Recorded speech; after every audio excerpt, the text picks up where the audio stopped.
Hello and welcome to the Coding Corner, Medical Coding Education. Today we will be covering chapters 5, 6, 7, and 8 of the ICD-10 CM chapter-specific coding guidelines.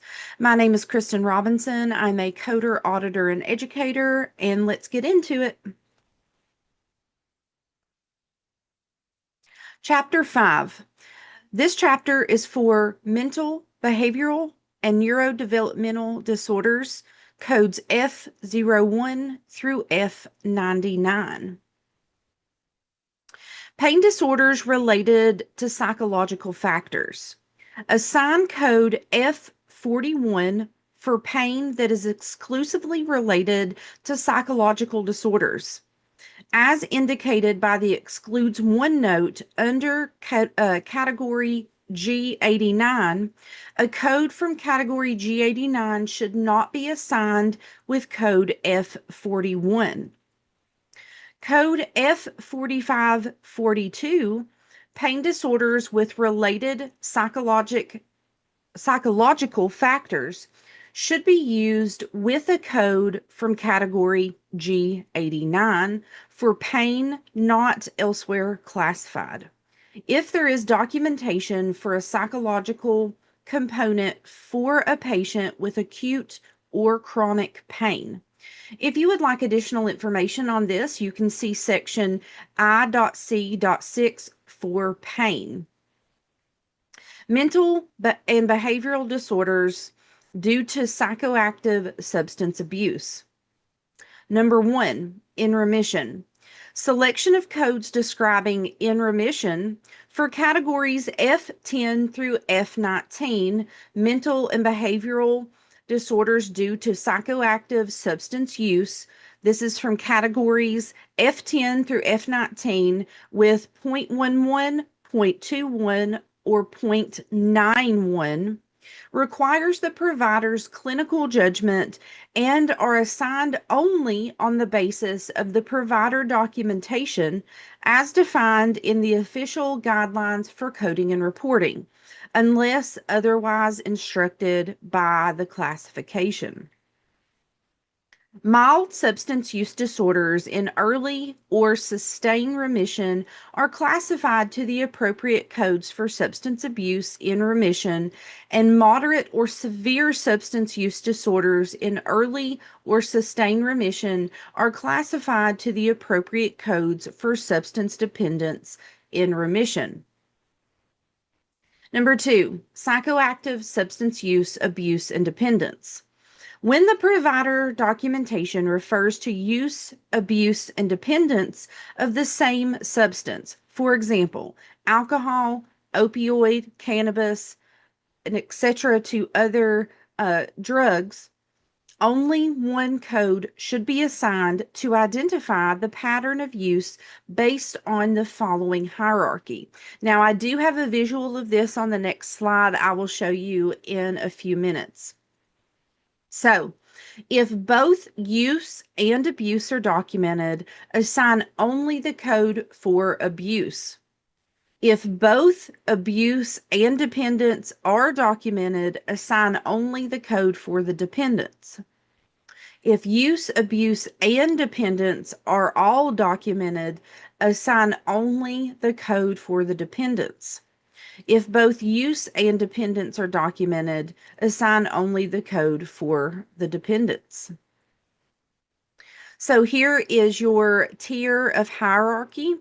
As previously stated, dependence is always going to be the highest hierarchy on the table, followed by abuse and use being the lowest on the table.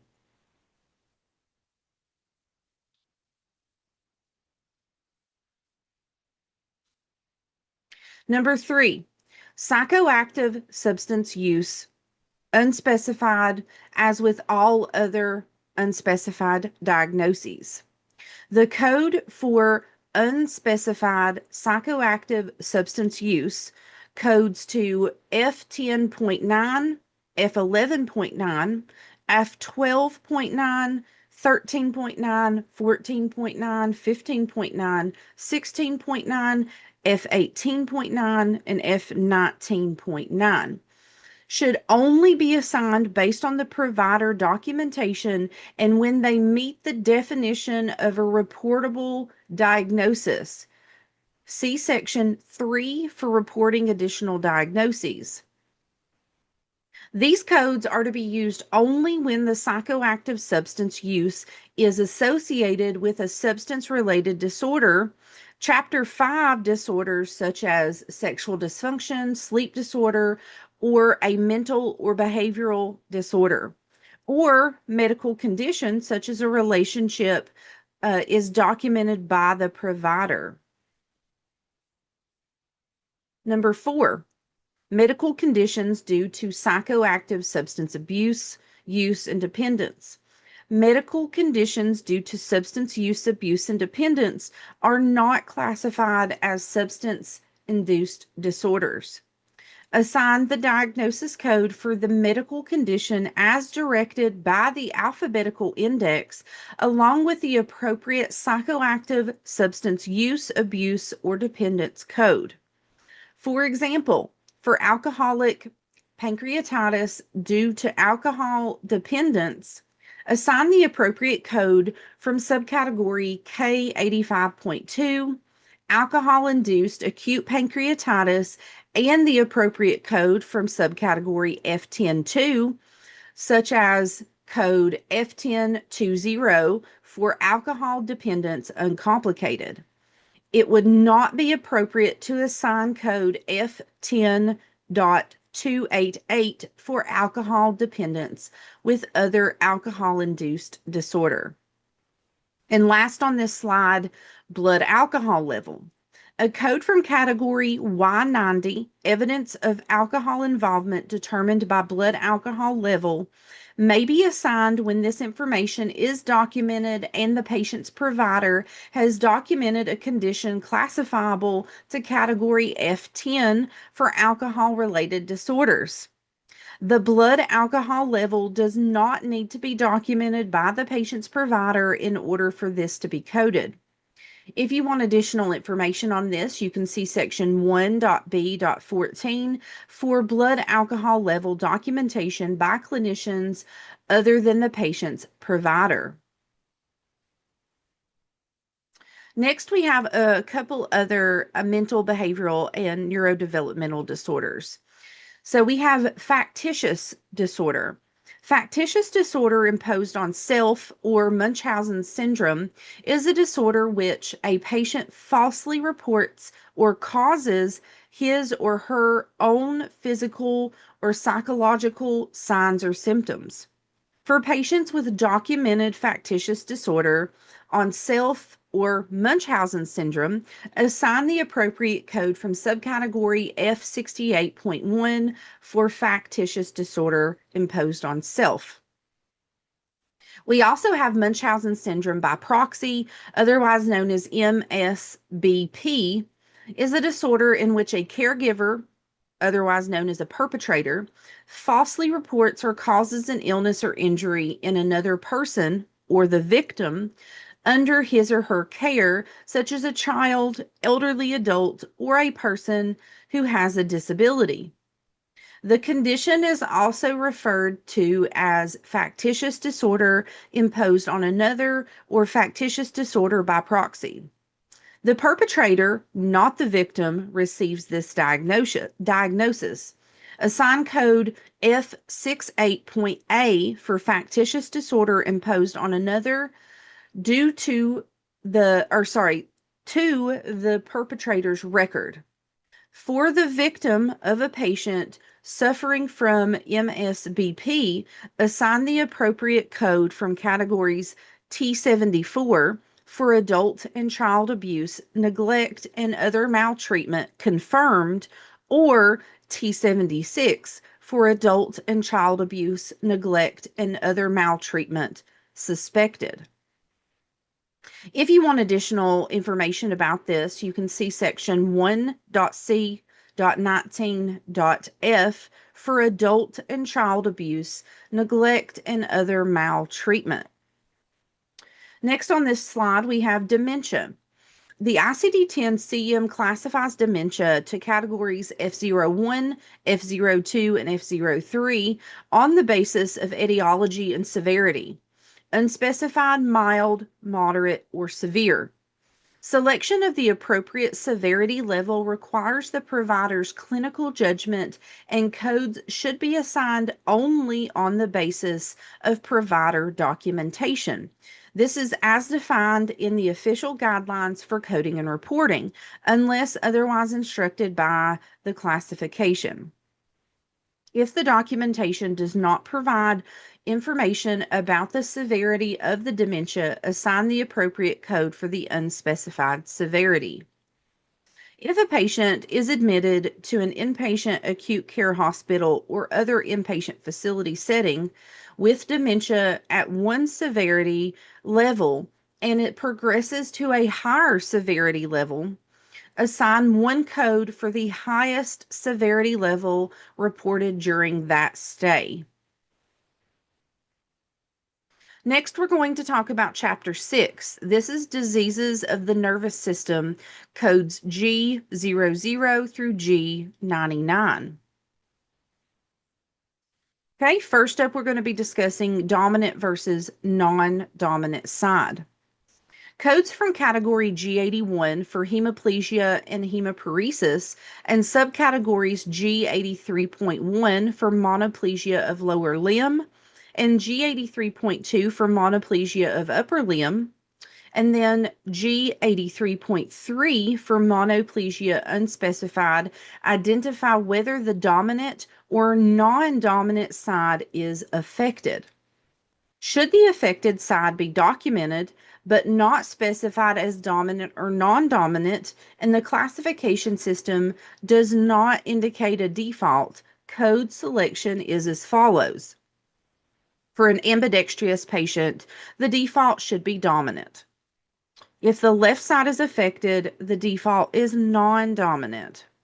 If the right side is affected, the default is dominant. Next up, we have pain. This is for category G89. For the general coding information for this section, we have codes in category G89 for pain not elsewhere classified may be used in conjunction with codes from other categories and chapters to provide more detail about acute or chronic pain and neoplasm-related pain unless otherwise indicated below. If the pain is not specified as acute or chronic, post-thoracotomy, post-procedural, or neoplasm related, do not assign codes from category G89. A code from category G89 should not be assigned if the underlying or definitive diagnosis is known unless the reason for the encounter is for pain control and not management for the underlying condition. When an admission or encounter is for a procedure aimed at treating the underlying condition, for example, spinal fusion or kyphoplasty, a code for the underlying condition, such as vertebral fracture or spinal stenosis, should be assigned as the principal diagnosis. No code from category G89 should be assigned. Again, a code for the underlying condition should be assigned as the principal diagnosis. No code from category G89 should be used. When we use category G89 codes as a principal or first listed diagnosis, we have a couple things that we need to follow. When pain control or pain management is the reason for the admission or encounter, for example, a patient with a displaced intervertebral disc, nerve impingement, and severe back pain presents for an injection of a steroid into the spinal canal, the underlying cause of the pain should be reported as an additional diagnosis if known. When a patient is admitted for the insertion of a neurostimulator for pain control, Assign the appropriate pain code as the principal or first listed diagnosis. When an admission or encounter is for a procedure aimed at treating the underlying condition and a neurostimulator is inserted for pain control during the same encounter or admission, a code for the underlying condition should be assigned as the principal diagnosis, and the appropriate pain code should be assigned as the secondary diagnosis. Now, for assigning category G89 with site-specific pain codes, we also have to follow this guideline. Codes from category G89 may be used in conjunction with codes that identify the site of pain, including codes from Chapter 18. If the category G89 code provides additional information. For example, if the code describes the site of the pain, but does not fully describe whether the pain is acute or chronic, then both codes should be assigned. For sequencing of category G89 codes with site-specific pain codes, we also have a guideline. The sequencing of category G89 with site-specific pain codes, including those of Chapter 18, is dependent on the circumstances below. Now, these are just like we've previously discussed. If the encounter is for pain control or pain management, assign the code from category G89 followed by the code identifying the specific site of the pain. For example, encounter for pain management for acute neck pain from trauma is assigned code G8911 for acute pain due to trauma, followed by M54.2 for cervicalgia to identify the site of the pain. If the encounter is for any other reason except pain control or pain management, and a related definitive diagnosis has not been established or confirmed by the provider, assign the code for the specific site of the pain first, followed by the appropriate code from category G89. For pain due to devices, implants, or grafts, see section 1C19 for pain due to medical devices. For postoperative pain, the provider's documentation should be used to guide the coding of postoperative pain, as well as Section 3 for reporting additional diagnoses and Section 4 for diagnostic coding and reporting in the outpatient setting.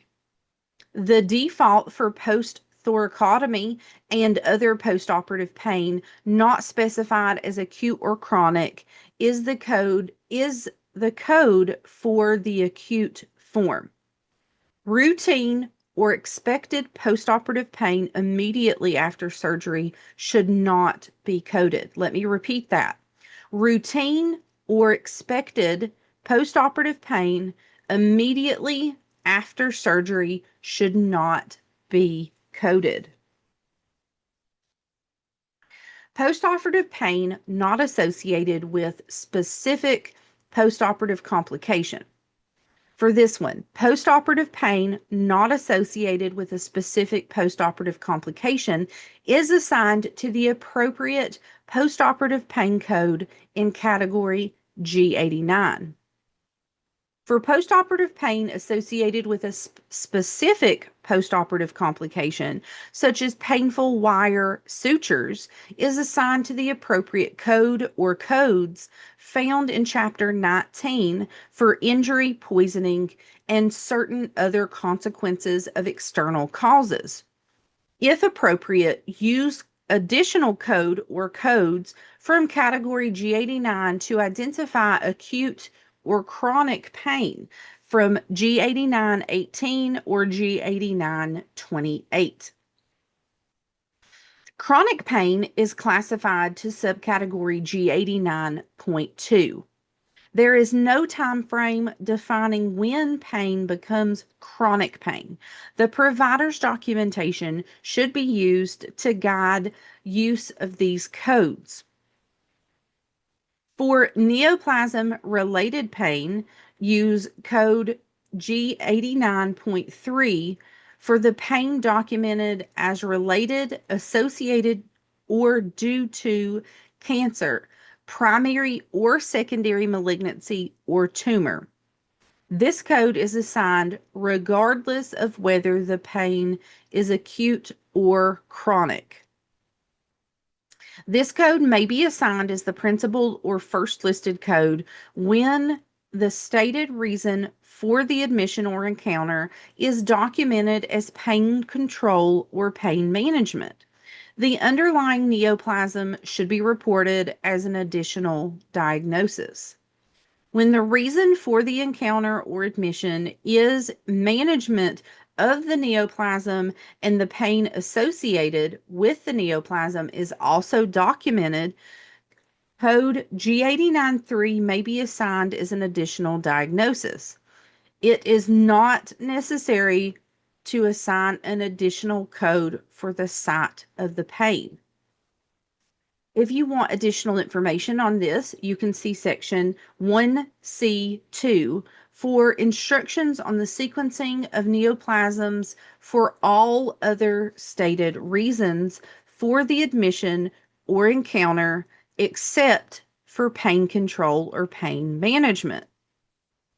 Last up on this slide, we have chronic pain syndrome. Central pain syndrome for code G89.0 or chronic pain syndrome G89.4 are different than the term chronic pain, and therefore codes should only be used when the provider has specifically documented this condition. For additional information, see section 1C5 for pain disorders related to psychological factors. Next up, we have Chapter 7, Diseases of the Eye and Adnexa. This is codes H00 through H59. Glaucoma. So we have a couple guidelines that we have to follow for this particular diagnosis. Number 1, assigning glaucoma codes.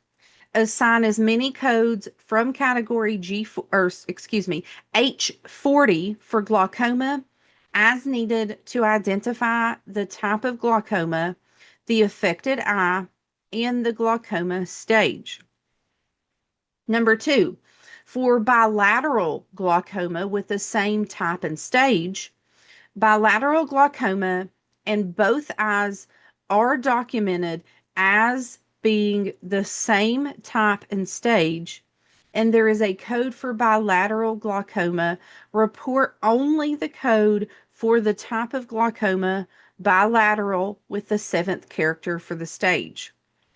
When a patient has bilateral glaucoma and both eyes are documented as being the same type and stage, and the classification does not provide a code for bilateral glaucoma, for example, for subcategories H4010 and H4020, report only one code for the type of glaucoma with the appropriate 7th character stage.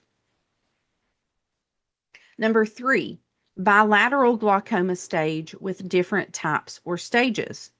When a patient has bilateral glaucoma and each eye is documented as having a different type or stage, and the classification distinguishes laterality, assign the appropriate code for each eye rather than the code for bilateral glaucoma. When a patient has bilateral glaucoma and each eye is documented as having a different type, and the classification does not distinguish laterality, again, for subcategories H4010 and H4020, assign one code for each type of glaucoma with the appropriate 7th character for the stage. This again is the same scenario for bilateral glaucoma with each eye documented as having the same type but different stage. And the classification does not distinguish laterality. Again, for H4010 and H4020, assign a code for the type of glaucoma for each eye with the seventh character for the specific glaucoma stage documented for each eye. Number 4, the patient is admitted with glaucoma and a stage evolves during the admission. If a patient is admitted with glaucoma and the stage progresses during the admission, assign the code for the highest stage documented. Number 5, indeterminate stage glaucoma. Assignment of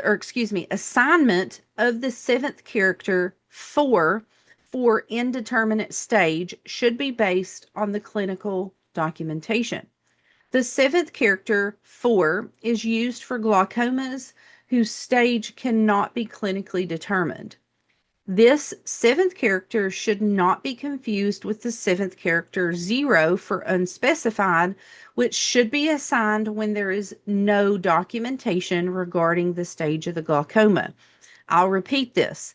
The seventh character 4 is used for glaucomas whose stage cannot be clinically determined, which is different than the seventh character 0 for unspecified, which means there's no documentation regarding the stage of the glaucoma. And last for this slide, blindness. If blindness or low vision of both eyes is documented, but the visual impairment category is not documented, assign code H54.3 for unqualified vision loss both eyes. If blindness or low vision in one eye is documented, but the visual impairment category is not documented, assign a code from H54.6 unqualified visual loss, one eye. If blindness or visual loss is documented without any information whether one or both eyes are affected, assign code H54.7 for unspecified visual loss.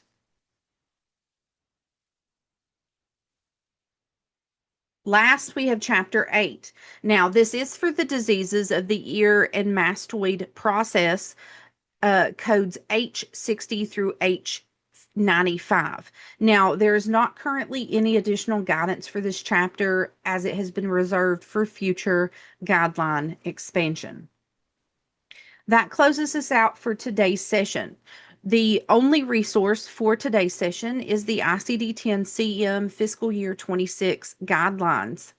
Again, we have continued sessions for the ICD-10 chapter guidelines. Please make sure to hit that bell to be notified for the next session, as well as following the Coding Corner, as well as the YouTube and Facebook page for the Coding Corner. I look forward to seeing you in the next session. Hope everyone has a great day.